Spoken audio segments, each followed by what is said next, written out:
Welcome, everyone. I'm Elaine Murato with the ENACT Network, and I know some are still joining us, but to honor those that are here at top of the hour, it's my honor to open up this fall's first keynote speaker in our ENACT Grand Rounds, Dr. Charles Friedman, a colleague of ours at University of Michigan, in which he'll be talking about a second generation revolution enabled by synergy between AI and learning health systems. So we're really looking forward to what I'm sure will be a very inspiring and thought-provoking conversation. So a little bit of logistics as we get started, just to ground us. If you could forward slide, please. A little bit, some of you may be already part of the ENACT Network newsletter. Some of you may have heard about our guest speaker today and are joining for the first time. So let me just share a little bit about our vision for our Grand Rounds. It's a monthly seminar series. We try to bring topics that are futurist thinking, but also application and real-world examples of how we are all working to leverage real-world data and generate real-world evidence to advance translational science. We're focused here on supporting open science, data sharing, and collaboration amongst the CTSAs. And we hope to have expert-led discussions that touch on topics varying from EHR or cohort discovery use, AI, NLP, how it's used for clinical decision support, as well as emerging issues of data security and quality assurance. So it's open to all CTSA consortium members and non-CTSA investigators. It is being taped and will be posted afterwards as a recording on the enactnetwork.org website. So we hope that this will be interactive. And so our structure is a bit like a Grand Rounds, but also a bit like a fireside chat with an expert. So after I give my first words here, we'll turn it over to Chuck and Charles Friedman to talk with us on the topic. We ask that as questions might arise, feel free in the moment to put them in the Zoom chat. When the presentation's over, we'll have open Q&A, and I'll then moderate it like a fireside chat. We'll start with your questions and be open for others as well. And then we'll have at the end closing remarks and a quick evaluation survey. So let me give a brief introduction to our featured speaker, Charles Friedman. He's professor of learning health sciences at the University of Michigan, where he directs the Knowledge Systems Laboratory. He's the former founding chair for the department, and he has appointments in both the schools of information and public health, and serves as editor-in-chief for the journal Learning Health Systems. So he has been a real leader in advancing the concept of learning health systems and the movement of how we think about mobilizing computable biomedical knowledge into actual applied action and learning that then transforms a virtuous cycle of health systems.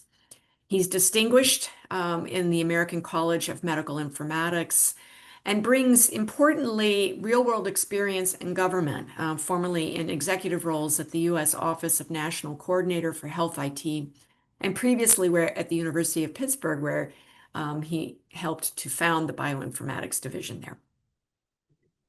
Who am I? I'm Elaine Murato. I'm a professor and founding dean at Loyola University of Chicago.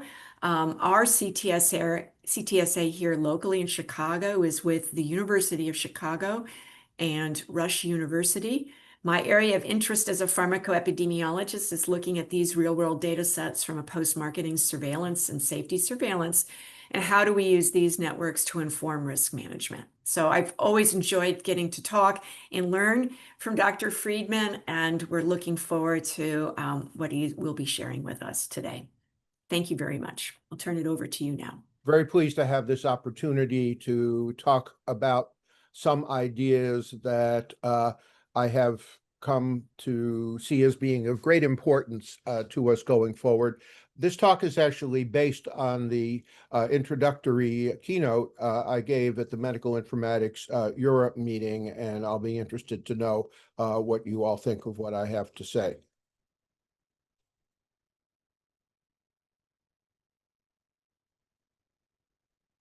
A disclosure that I'm required to give because of another role I play to say that I'm the chair of the board of a not-for-profit that pursues many of the same goals as I do with my work in the University of Michigan. So this journey will have 4 parts. I'm going to warm things up by talking about what I mean by a second knowledge revolution. Then I will delve into 2 other concepts that are in the title of this talk, the learning health system and computable knowledge. And then I will combine those 2 ideas, hopefully to convince you all that putting these 2 together will enable this second revolution that I'm talking about. And finally, it just so happens that a global movement called Mobilizing Computable Biomedical Knowledge is going to have its global meeting in late October. And I really want to invite you all to this meeting because the theme of the meeting is the theme of this talk. And if you like this talk, I think you will love the meeting. So what do I mean by a second knowledge revolution? Well, the idea has been around with me for a long time, but it really came home to me when I was in Greece this summer, actually this spring, and I was on a walking tour and I walked past Hadrian's Library, one of the biggest in the world at the time, built by the Roman Emperor Hadrian in 132 AD. And everybody was very proud of the fact that this library contained 6,500 handwritten scrolls. So I think you can all draw your conclusion about the ability of human society to get access to knowledge during Hadrian's time.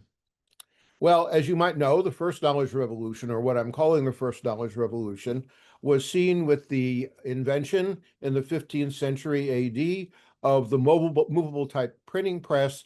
And this enabled what I call mass access to knowledge. Hold on to the word access. The second knowledge revolution, which I don't have a picture of as an artifact that exists in the world, but because it's largely virtual, all I can do is draw you a picture. And one of the goals of this talk is to hope that you will understand what I mean by this picture by the end of the talk. The second knowledge revolution will, to my mind, take us from mass access to mass action, driven by, as the slide says, intelligent systems operating at scale. So I think it's safe to say, since the second knowledge revolution may be starting to get underway, we're still operating in many ways in health and healthcare in the age of the first knowledge revolution. And I don't think it's entirely cynical to say that we are still using 15th century methods in what we do. So as I said earlier, 2 big ideas enabled the second revolution, the learning health system, and especially its socio-technical infrastructure, and I'll talk about that first. And second, an ecosystem of fair, computable biomedical knowledge, which, very important today, includes AI models. So AI figures very prominently in what I'm going to be talking about today. And in case you have not heard of the FAIR principles, FAIR stands for findable, accessible, interoperable, and reusable. It has largely been applied to data, but we believe that it applies equally well to knowledge if that knowledge is in computable form. So first big idea is the learning health system and its infrastructure.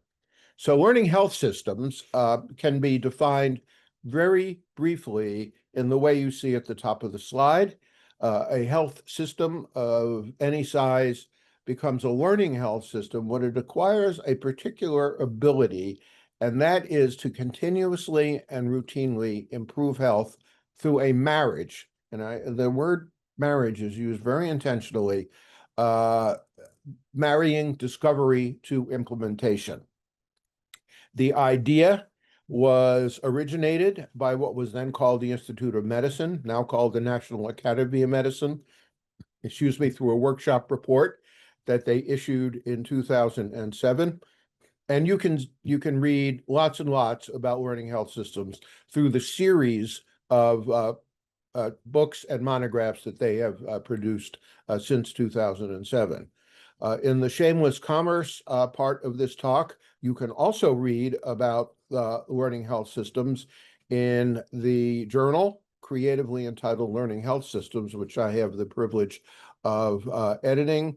This is in its 10th year of publication, and one of the ways you might get a sense of the growth of this idea is by looking at the plot in the lower right of the number of full-text downloads of articles from the journal entitled Learning Health Systems. You see its growth and the fact that 145,000 full-text downloads of articles from the journal were seen in 2024.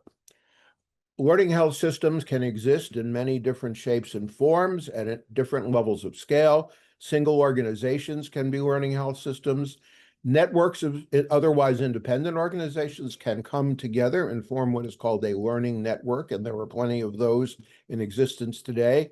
Jurisdictionally bound learning health systems can exist at the level of states, provinces, and regions, and there you see Indiana, which has a state-level learning health system program, and then nations at their level can become learning health systems, and there you see Switzerland, which has a national learning health system program, and then we can dare to dream that we may see a global learning health system someday. So what do learning health systems do?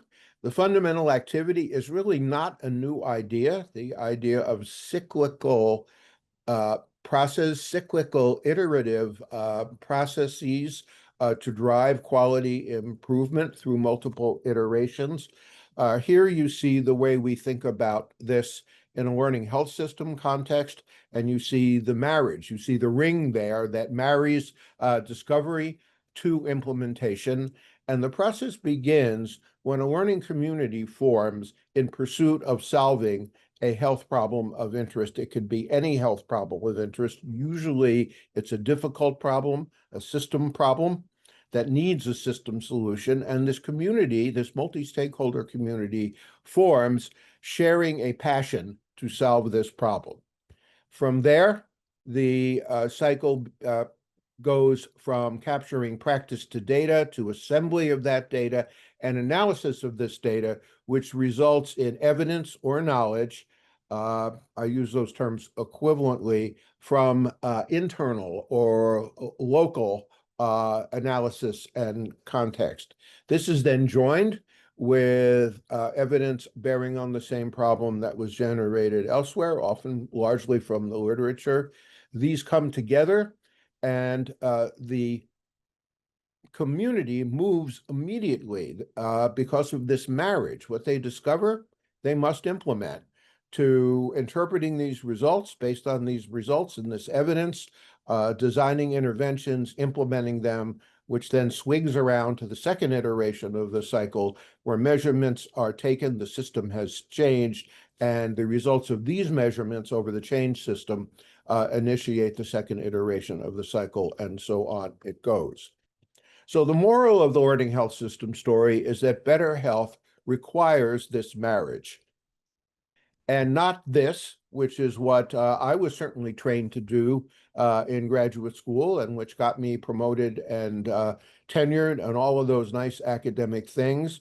And this is where you collect data, analyze it to generate evidence or a model of some sort, publish it in a journal, and then go back and collect some more data and analyze that and produce another paper, and so on and so forth. And your CV gets longer and longer, but nothing necessarily happens. We all do this with faith that there are people just sitting there waiting for this article and the knowledge, the evidence it contains to put it into practice, but it doesn't work that way. And too often we see a latency between, well documented, between discovery of new biomedical knowledge and its widespread implementation and practice.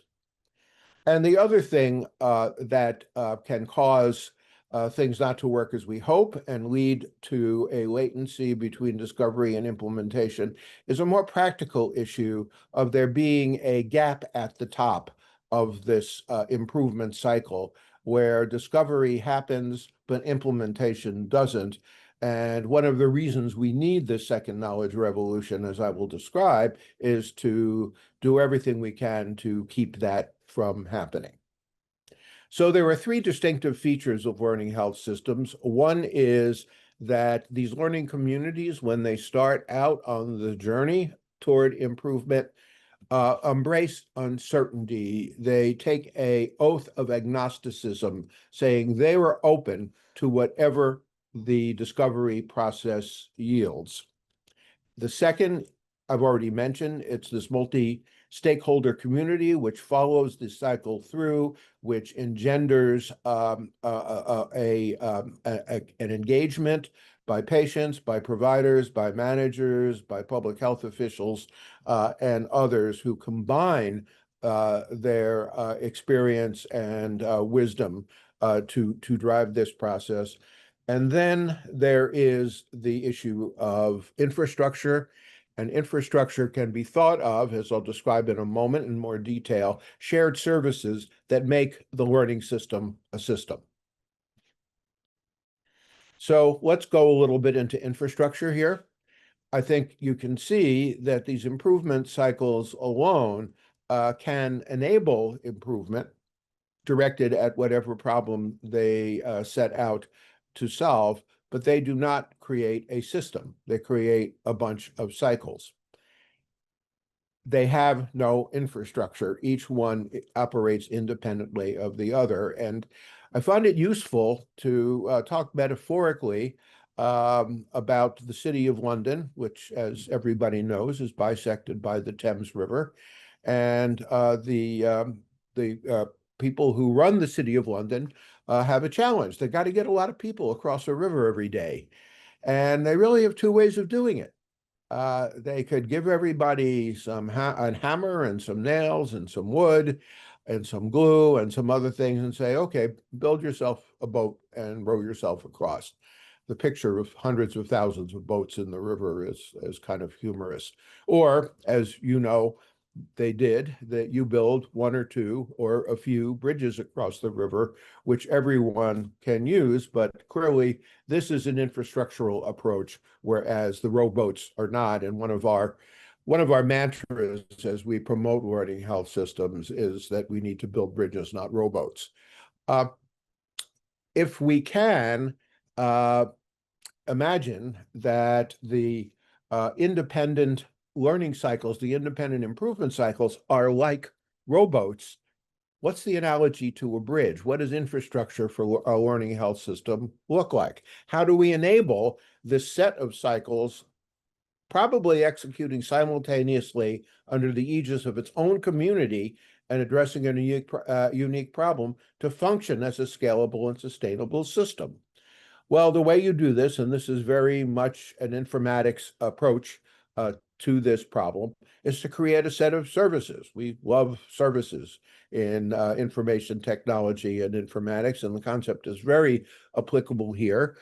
And this is a set of services capable of supporting all of these co-occurring cycles because they are all basically doing the same things, the green to blue to red and back to green cycle that I described before, some moving faster, some moving slower, each addressing a different problem under the aegis of a different community.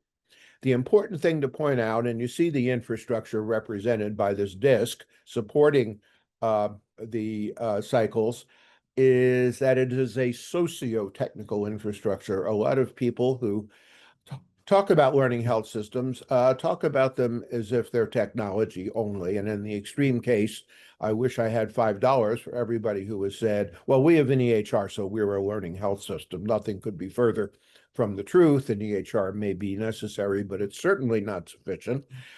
And you can think of socio-technical infrastructure as including people, technology, policy, and process, three other ingredients besides technology. We call this the tornado diagram for obvious reasons. And if you look down inside it, from the top, you see those cycles in the middle, and the disk of infrastructure supporting them. And you can see that there are 10 services that can be described, and these are described in a paper in the Learning Health Systems journal. And these infrastructural services provide many different things that the learning communities need in order to pursue in a rigorous and effective way the improvement cycle that really makes things better. Think about the anti-infrastructural approach of every cycle needing its own version of these 10 services, and we see the benefit and almost the necessity of learning health systems that are high functioning and can work at scale, having a socio-technical infrastructure. Well, the next point is computable knowledge. Computable knowledge, inclusive of AI models, as I said, and as these fair digital objects. So first, let's talk about what at least I mean by knowledge, and to keep this from becoming a class in Philosophy 101 about the nature of knowledge, I'm just going to impose upon you a definition that I use and I have found to be useful over time. Think of knowledge as a result, and it can be the result of an analytical and or a deliberative process that holds significance for an identified community. And that second part of the sentence about significance for an identified community really implies that analysis by itself doesn't make data into knowledge. I would argue that it makes data into proto-knowledge, and to become knowledge, it must be reviewed and endorsed. Some examples of review and endorsement are peer review in a journal, or the adoption as a policy.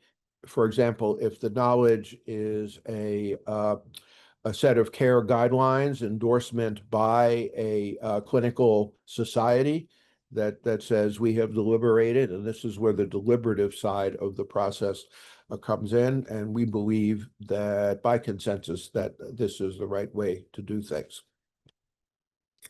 So what are some examples of biomedical knowledge, viewing knowledge, as I just described, as a result? And here you see arrayed on a continuum from knowledge evidence that is almost entirely analytical in orientation to, at the other extreme, knowledge or evidence that is almost exclusively deliberative in origin. And you see a lot of familiar things here that folks in informatics work with every day: explanatory models, computable phenotypes, best practice guidelines, workflows, policies, and deep learning and Gen AI models at the other analytical extreme.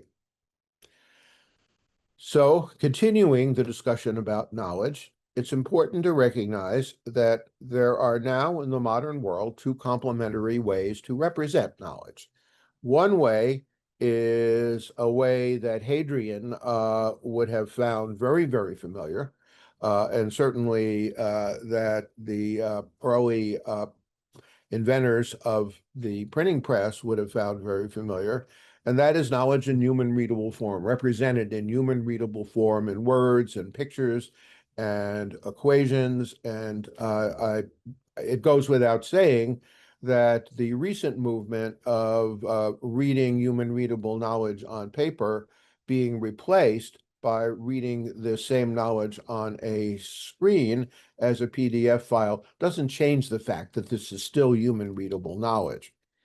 The alternative is to represent knowledge in ways computers can, quote unquote, read, that is machine executable and represented in code.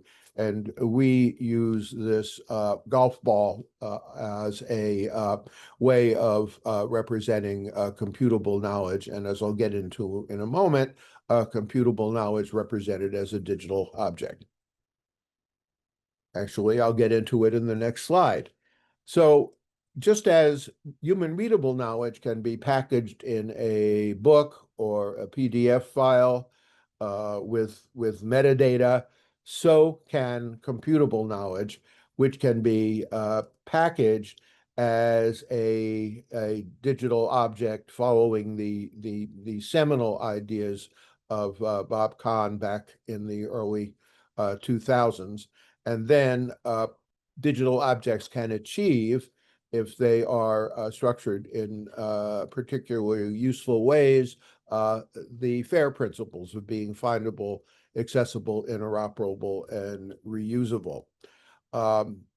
You can think of these digital objects being layered, with the inner layer being the executable code that represents the knowledge, and then the outer layers being devoted to things that are needed to deploy the model, things being related to knowing what the model needs to work and what its output is, a lot of metadata describing the model, and then a unique identifier so the model can be found as a way of achieving the FAIR criteria. So if this knowledge can be packaged, and moreover, if it can be packaged in a consistent and accepted way, then the FAIR principles for knowledge can be achieved just as the FAIR principles, as I said before, can be achieved as applied to data. A lot of things with computable knowledge can't happen if they don't achieve the FAIR principles. They can't be shared and improved through collaboration.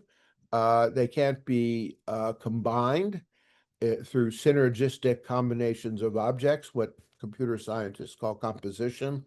And this all rolls into a statement that without packaging into digital objects that are fair, human health can't achieve what is potentially achievable through what I'm going to describe as the second knowledge revolution. So let's combine the two ideas to enable the revolution. I'll return to the idea that the gap at the top is a major problem. And if you think about data to knowledge, the blue on one side of the gap, and knowledge to performance or knowledge to practice in the red on the other side of the gap, clearly knowledge is what holds them together. D to K and then K to P. K is at the junction, and if knowledge is the keystone, it is the key to the second knowledge revolution in my thinking. So let's think about how things are being done today, all too frequently. And this is using mass access methods that were enabled by the first revolution. I'm using the example of clinical guidelines, and through mass access, they can be accessed in human readable form using, you see the printing press behind it that in the background that generated the human readable version of the guideline. And whoops. Okay. So I left out an animation there. Bear with me. So this human readable version of the guidelines create a problem. They basically cause the gap. The gap is almost unavoidable if you ask yourself the question, how do these written guidelines enable systematic health improvement at scale? I mean, if they have to be read, if they have to be applied patient by patient, often while a patient is in a very, very short clinical encounter with a patient, it just seems intuitively clear that having these guidelines only in human readable form is going to create or exacerbate the gap between the existence of this knowledge and its widespread use in practice. So I'll get on my soapbox here and say, let's get out of the 14th century. It's actually the 15th century, but it's the 1400s, by recognizing that packaged computable knowledge, fair digital objects can bridge this gap. And here's how it can work. You can take the human readable version of the guidelines, and many people have realized the importance of doing this. There's quite a good literature on doing this. Aziz Bakswala has written very influentially about the four-level progression from human readable to computable versions, in his case, of guidelines, but it's more general. This can apply to any human readable knowledge. And in this case, talking about guidelines, we can represent them as collections of digital knowledge objects. And in an information technology environment, we can instantiate those objects with instance data, if that's what the objects want, information about one person, and that can generate advice. This sure looks like clinical decision support to me, and fundamentally, that's what it is, just a modern version of this.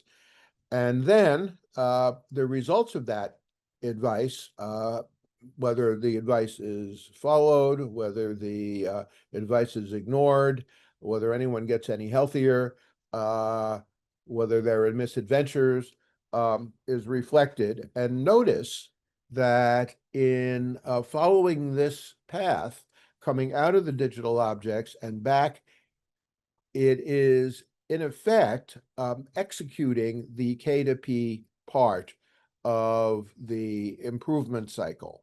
So there's a clear isomorphism between this scenario seen as a sequence of events and what the K to P aspect of the LHS improvement cycle entails. So it's very much the case that this scenario can begin to dig us out of 15th century practice if we can implement it at scale, and also close that gap at the top in learning system improvement cycles. So you may be thinking now, well, here's some informatics guy showing us a bunch of slideware. This is a pipe dream. Well, maybe a lot of people here are not thinking that, because they're more sophisticated and see that quite a bit of progress has been made in this direction. And what we've been able to achieve in our lab in collaboration with some really terrific people at the Cleveland Clinic is a deployment of preventive services, which we call precision preventive services at the Cleveland Clinic. And this is what I'm going to describe, and what it is now being deployed at the moment, and as part of a randomized trial at the Cleveland Clinic. And the technical aspects of this are described in the paper shown below.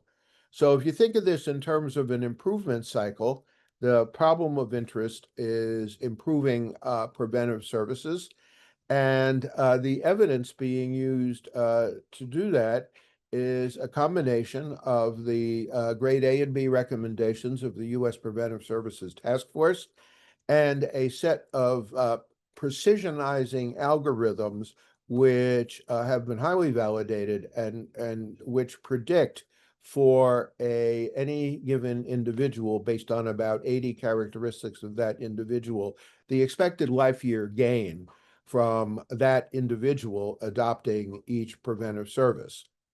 What our lab has done in collaboration with the folks in Cleveland is created a set of composed digital objects which execute the in effect create are computer readable forms of the precisionizing algorithms, which can be expressed as equations in human readable form, and the preventive services recommendations, which are expressed as tables in human readable form.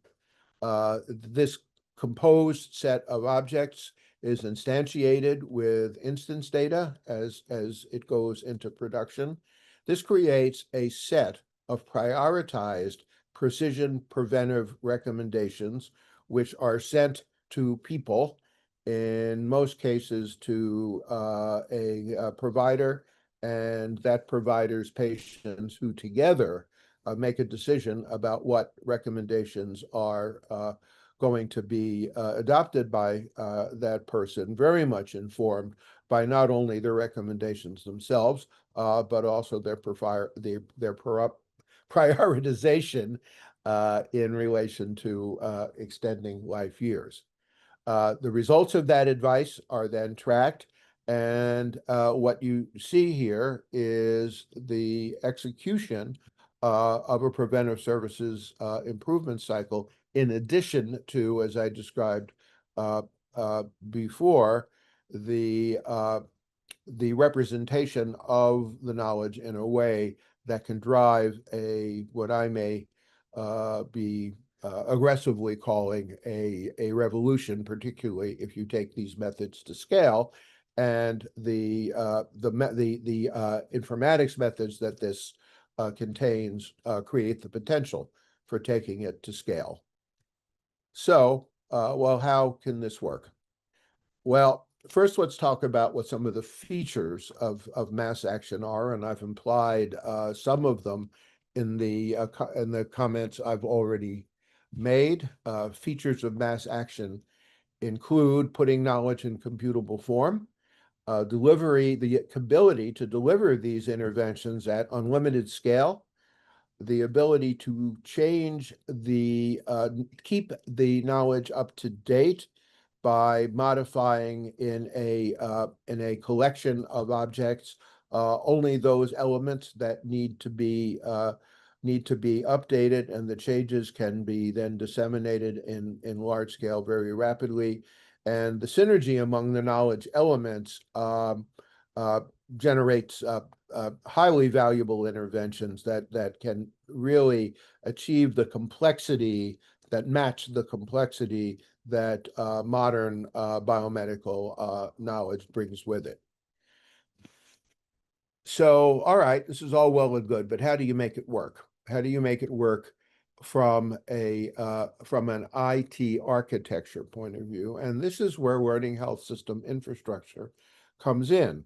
If you remember those 10 services, and I can't go into this in detail, I don't have time, but if you take a packaged model or a group of models, it turns out that you can connect. You can use the learning health system infrastructure as kind of a landing field for this model by connecting the different layers of the digital object to different services in the learning health system infrastructure. And if those services are persistent, there always exists a landing field for these models to use to find their way into deployment. So adding support from LHS infrastructure enables this kind of mass action at scale. And it also enables some other things. For example, different cycles, different improvement cycles, different mass action implementations, borrowing knowledge objects from what I'm hoping will emerge as digital libraries in the sense of libraries that store and manage these objects of computer readable knowledge come into being. So this has a lot to do with AI. I've mentioned that AI models can be packaged as digital objects. this can make the AI models fair. Uh, Trust in AI, which is very much a topic today, can be promoted if the same principles that librarians have used for centuries, are applied to running libraries of AI models that are stored in libraries that I described as digital libraries before. The deployment of the models in LHS improvement cycles iteratively improves the models. As I described, you get a twofer there.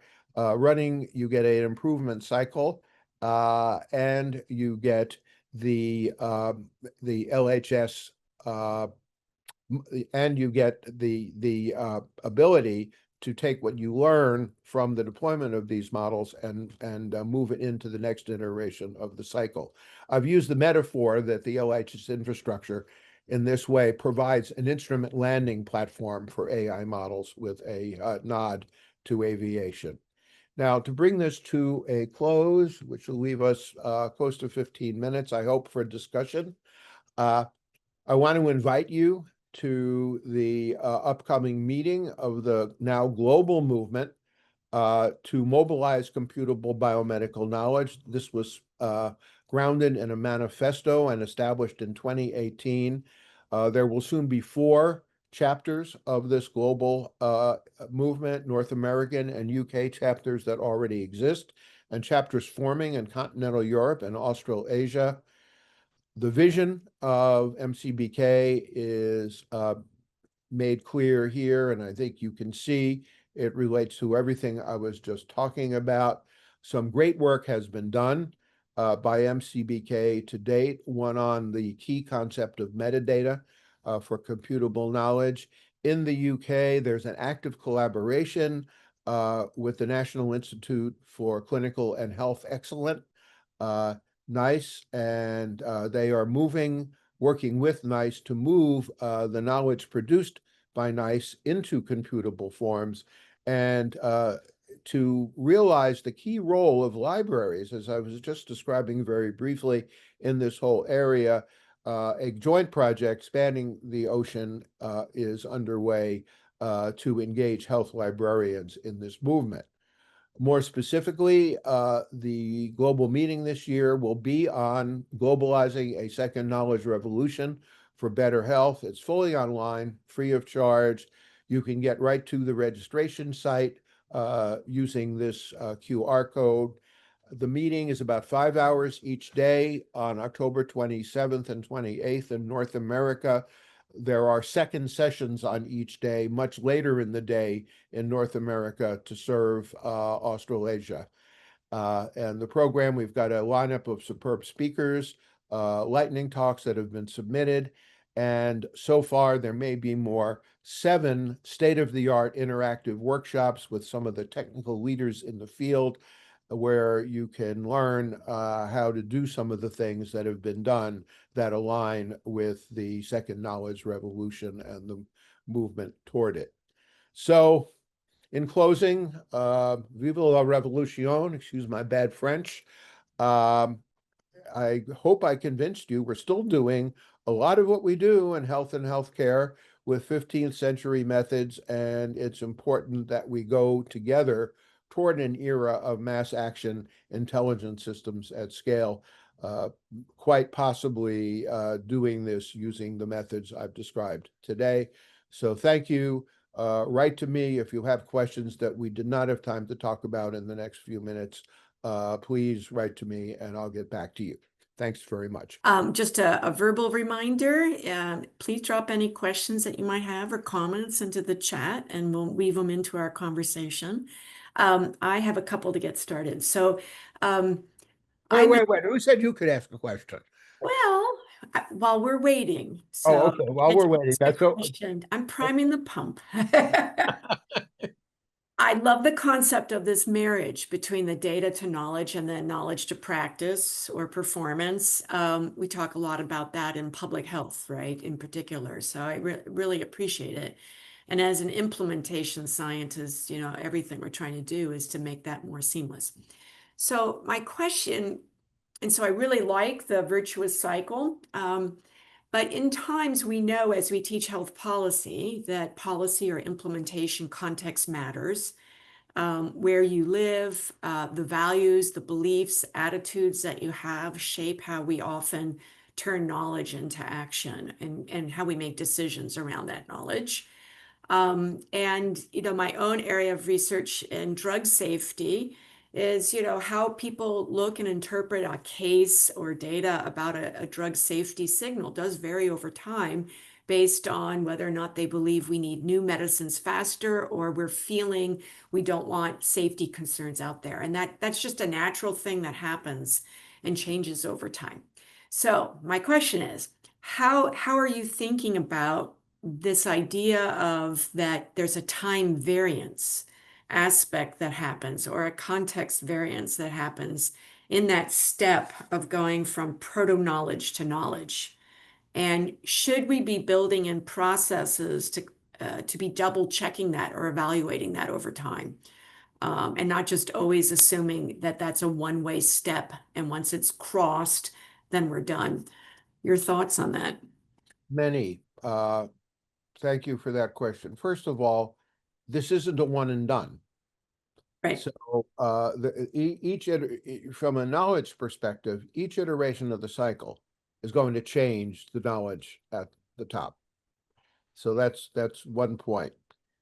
Second, packaging knowledge as digital objects makes it far easier to change them, and the metadata they contain will describe all that than waiting for the next issue of a journal article to come out.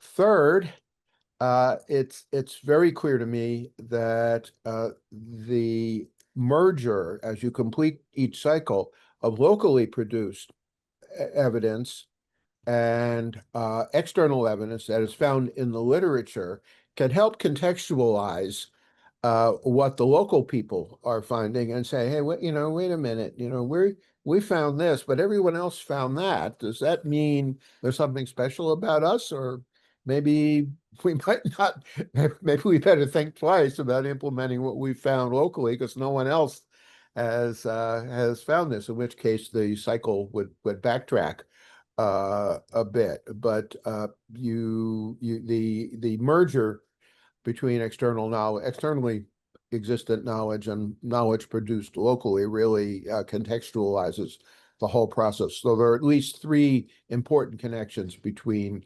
what what you were describing and how I see things Yeah. working. Yeah. So knowing that the data that's often in the systems is more objective data rather than value-based data, right? Beliefs or attitudes. And, the critical step, the human step of reviewing and endorsing is still a human-based decisional step. Where do you see AI evolving to address that aspect? It's the interpretive, it's the ethics, it's that value and meaning, not just the concrete data themselves. So if you envision this mass action system I'm talking about Yeah. as one kind of knowledge, AI models, it goes into the whole verification and prove it uh, cycle that is the learning cycle. The danger, I think, of not doing it that way is that the models are free standing and Yeah. they don't inherit the multi-stakeholder trust fabric that goes with the way the learning health system Yeah. operates. So not following a path like this or something analogous to it could be very foolhardy. Yeah, so it's really underscoring that it's a learning community, not just learning data, in that sense that people coming in are contributing to it, not just reviewing data, but rather they're part of the data making, or the knowledge making is what And I'll add, Elaine, yeah, that qualitative data fits right into this as well. yeah, There's absolutely nothing in that model that says everything's got to be numbers. Yeah, exactly. So I'll give another gentle nudge. Don't be concerned. Any questions, a good question or comment you want, please put in the chat. Chuck, this is being sponsored by the ENACT network, which is embedded within the Clinical Translation Science Award program. And many of us are at sites where we're thinking about our workforce capacity development and building. So, what advice do you have for us as we try to build capacity within our own local ecosystems to do this work? You are very active also in your local CTSA.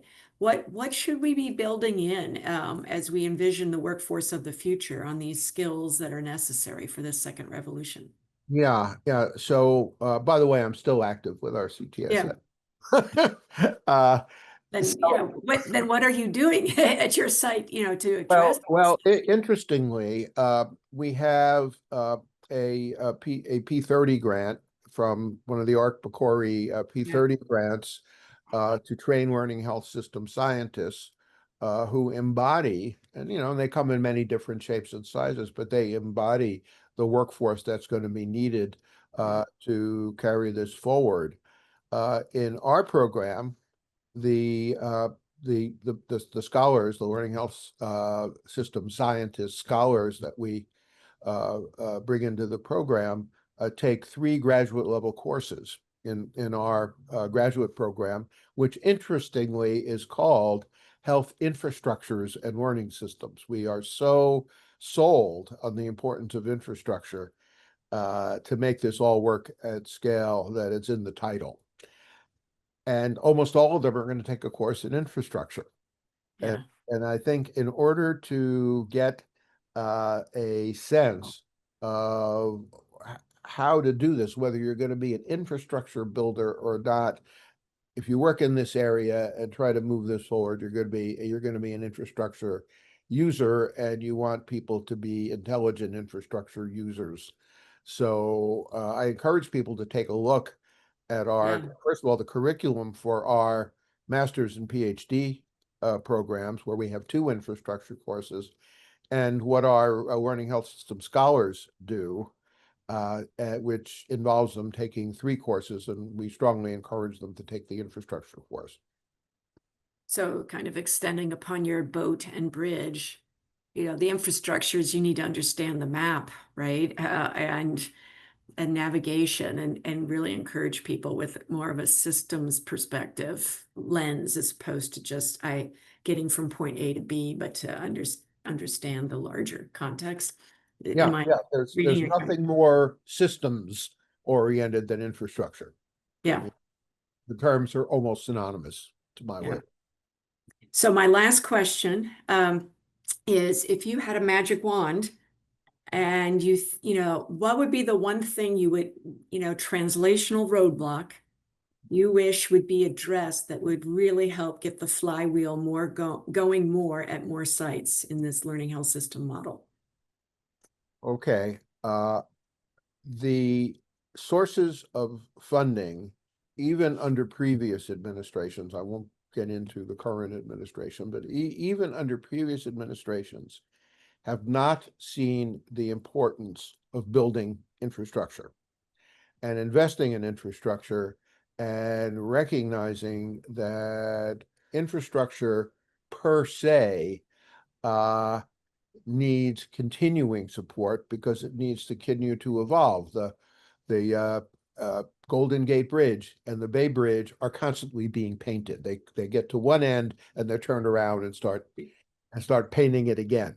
So that way of thinking that focuses on funding research and views infrastructure creation as research, but then cuts it off and says, all right, we fund research and this isn't research anymore. Well, that's fine if that's your mission, but Yeah, somebody else has to pick it up. And right. we are, it's not in our culture as a nation, uh, relative to, say, Europe, where their roads last 30 years and our roads last 10 years before they need to be repaved, to take the long view and invest in infrastructure. So we're not going to get the infrastructure we need. We're not going to really have a sustainable second knowledge revolution unless somebody recognizes that for these innovations that are going to be required, support for them that sustains them is going to be necessary. Yeah. And I think you have a very important point in the work that you do. It's a socio-technical infrastructure too, right? It's sometimes I've seen it's they just invest in data or a data network without realizing it's the implementation marriage, it's the people thinking of policy and process, and that's a systems approach as opposed to just, a temporary data approach. So Well, that would be the second soapbox I would get. yeah. Data, data by themselves have never made anyone healthier. It's what you do with the data. Yeah. So we could have all the fair data in the world, and if we don't have the infrastructure and the tools to analyze and then make use of the evidence generated, then all that data, all the time and money invested in creating that data is wasted. Yeah. Well, I want to thank you very much for the time you've given us today and a really wonderful talk. I think now's the time to pop up our quick little evaluative couple of questions survey poll, if you would. This is really helpful for us as we're trying to make sure that we have talks that are relevant, that stretch our thinking. Next month's Grand Rounds is going to be looking at NLP as a tool that's helping us capture information from the clinical notes, and is actually presenting one that has been developed and validated within the National ENACT network itself. So please take a moment, just a couple of questions on the poll. We'll keep it going to allow people to do that. And I just want to extend my gratitude again, Chuck, for a really wonderful talk. Thank you. Thank you.